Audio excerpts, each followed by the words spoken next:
Hi అండి, అందరికీ నమస్కారం. Welcome back to our channel Sarukrish creations. ఇక ఈరోజు వీడియో వచ్చేసి మొత్తం గోల్డ్ గురించేనండి. నేను సంపాదించిన డబ్బులు ఒక్క రూపాయి కూడా వేస్ట్ చేసుకోకుండా ఇలా గోల్డ్ మీద ఇన్వెస్ట్ చేశానండి.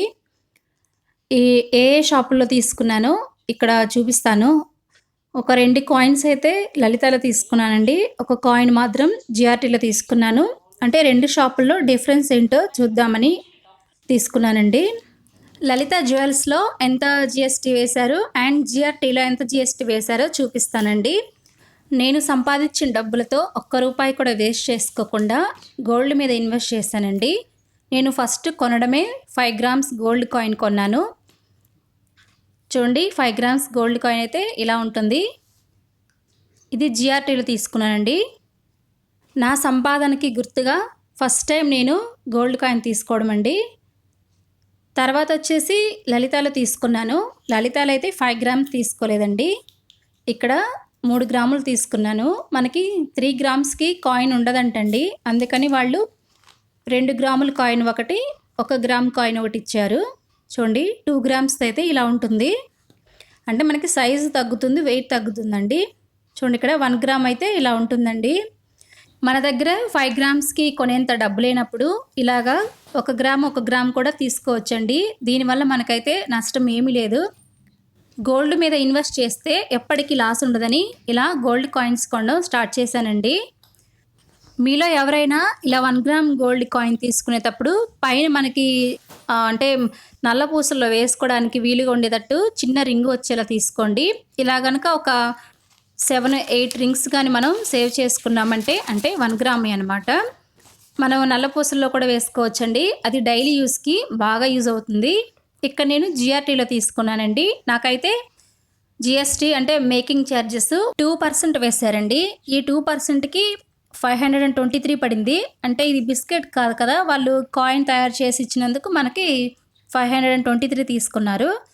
ఇక మొత్తం 5 గ్రామ్స్కి వచ్చేసి నాకు 35,976 రూపీస్ అయ్యాయండి ఈ 5 గ్రామ్స్ కాయిన్ నేను కొనడానికి. తర్వాత అయితే లలితాలో చూశాను, అంటే అక్కడ మేకింగ్ ఛార్జెస్ ఎంత వేస్తారని అక్కడ తీసుకున్నానండి. ఇక్కడ మనకి లలితాలో అయితే 1.5% వేశారండి, 1.5% అనమాట. ఇక్కడ మనకి 3 గ్రాములకు వచ్చేసి 304 రూపీసేనండి, 304 రూపాయలు. ఈ 3 గ్రాములు వచ్చేసి నాకు టోటల్గా 20,919 రూపీస్కి వచ్చాయండి. కానీ ఇక జిఎస్టీ అయితే లలితాలో తక్కువే ఉందండి. ఇక నేను గోల్డ్ కంపేర్ చేశాను. అంటే నాకైతే 2 కాయిన్స్ సేమ్గానే అనిపించాయండి, పెద్ద డిఫరెన్స్ అయితే ఏం తెలియలేదు. కానీ ఇక నేను ఫస్ట్ కొనడమే జిఆర్టీలో కొన్నాను కదా, ఇక ఈసారి నుంచి లలితాలో కొందాం అనుకుంటున్నానండి. ఇలా కాయిన్సే ఎందుకు తీసుకోవాలంటే మన దగ్గర బిస్కెట్ కొనేంత అమౌంట్ ఉండదు కాబట్టి ఇంట్లో మనం దాచే డబ్బుతో కాయిన్స్ అయితే కొనగలమండి. ఇలా కాయిన్స్ కొనడం వల్ల ఫస్ట్ మనం జిఎస్టీ పే చేయొచ్చు.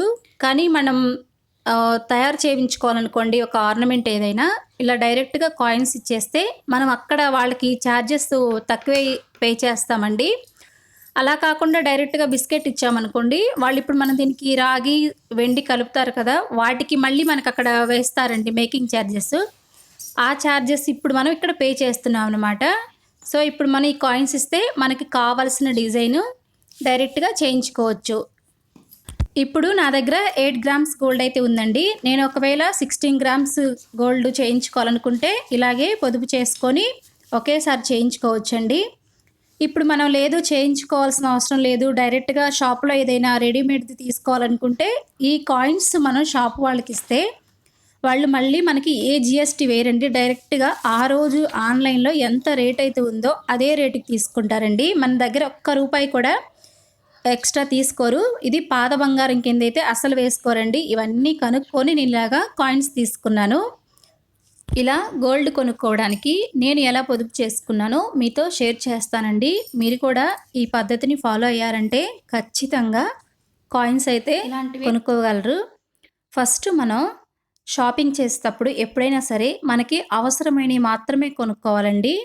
సపోజ్ ఒక ఫెస్టివలే వచ్చిందనుకోండి, ఒక 2 శారీస్ 3 శారీస్ కొంటామనుకోండి, లేదంటే డ్రెస్సెస్ అయినా సరే, మనం ఆ ఫెస్టివల్కి ఒక్క శారీ సరిపోతుంది అనుకుంటే మిగతా 2 చీరల అమౌంట్ని మనం దాచిపెట్టుకోవచ్చండి. ఇప్పుడు శారీ అనుకోండి, ఒక మోడలు ఇప్పుడొస్తుంది, తర్వాత అది ఓల్డ్ అయిపోతుంది. కానీ గోల్డ్ ఎప్పటికీ ఓల్డ్ అవ్వదు కదా!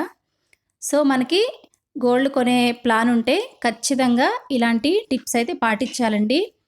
ఇక ఫస్ట్ అయితే నేను బట్టలు కొనడం తగ్గించి, నాకు అవసరమైనవి మాత్రమే కొనుక్కొని గోల్డ్ కొనాలని ఇలా అయితే ప్లాన్ చేసుకున్నానండి. ఈ పద్ధతి ఎలా ఉందో మీరు ఒక్కసారి కామెంట్ చేయండి. గోల్డ్ కొన్న తర్వాత వాళ్ళిచ్చే ఈ రిసిప్ట్‌లయితే ఎప్పటికీ పారేయొద్దండి. ఇవి ఉంచుకుంటేనే మనకి ఒక జ్ఞాపకం అనమాట. దీన్ని చూసి మనం ఇంకా ఇన్‌స్పైర్ అవుతాము. కనీసం ఒక 6 మంత్స్‌కి 2 గ్రామ్స్ అయినా గోల్డ్ కొనుక్కోవాలనే ఆలోచనైనా కలుగుతుందండి. ఇంకొక విషయం ఏంటంటే, ఈ రిసిప్ట్‌ల వల్ల ఇప్పుడు కొన్న గోల్డ్ అమౌంట్ ఎంతుందో, నెక్స్ట్ మనం ఫ్యూచర్‌లో కొనబోయే గోల్డ్ అమౌంట్ ఎంతుందో కంపేర్ చేసుకుంటే, మనం కష్టపడి పొదుపు చేసిన ప్రతి రూపాయికి ఒక వాల్యూ ఉంటుందండి. అప్పుడు ఆ హ్యాపీనెస్ చెప్పలేనిదనమాట. సో, మన ఆడవాళ్ళని తలుచుకుంటే ఏదైనా చేయగలం అన్నది ఇప్పటి నుంచే స్టార్ట్ అవ్వాలి. సో, నేనైతే ఈ సంవత్సరం ప్లాన్ చేసుకొని ఇలా 8 గ్రాములు బంగారం అయితే కొన్నానండి. సో, ఫ్రెండ్స్ ఇవాల్టికి ఇదేనండి వీడియో. వీడియో నచ్చినట్లయితే లైక్ చేయండి, షేర్ చేయండి, సబ్స్క్రైబ్ చేసుకోండి. Thanks for watching.